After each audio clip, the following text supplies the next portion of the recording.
નમસ્કાર મારા તમામ પ્રિય સાથીઓ, આપણે સૌ એક જ વાત ઈચ્છીએ છીએ, દુઃખ તરત જ મટી જાય, સમસ્યા તરત જ દૂર થઈ જાય, બેચેની તરત જ શાંત થઈ જાય.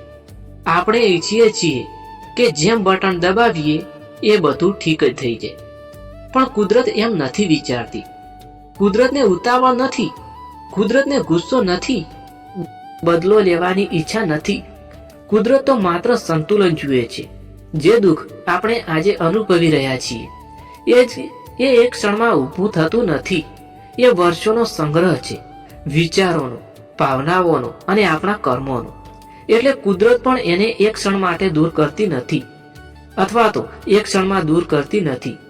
દુઃખ ત્યારે આવે છે જ્યારે આપણે શીખવાનું ટાળી દઈએ છીએ, અને બેચેની ત્યારે વધે છે જ્યારે આપણે સ્વીકાર કરવાનું નકારી દઈએ છીએ. આપણે કહીએ છીએ, હે ભગવાન, હવે તો બસ કરો. પણ ભગવાન કહે છે, હજી સમજવાનું બાકી છે. કારણ કે જો દુઃખ તરત જ મટી જાય તો માણસ ક્યારેય અંદરથી જાગે નહીં, ક્યારેય પોતાની ભૂલ જુએ નહીં, ક્યારેય બદલાવ લાવે નહીં. કુદરત દુઃખને સજા તરીકે નહીં પણ એક સંકેત તરીકે મોકલે છે. સંકેત કે હવે અટકો, વિચાર કરો અને પોતાને ઓળખો.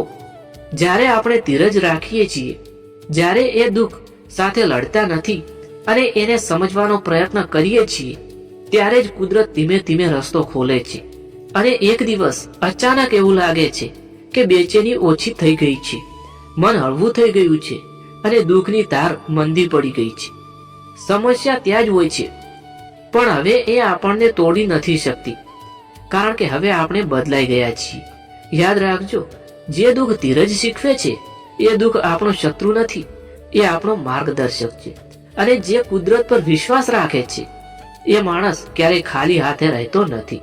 બધું તરત નહીં મળે, પણ બધું જરૂર મળશે. આ વિશ્વાસ જ શાંતિ આપે છે. ધન્યવાદ. જય શ્રી કૃષ્ણ, જય શ્રી મહાકાળીમાં, જય શ્રી સતીમાં, જય શ્રી ગોગાજી મહારાજ.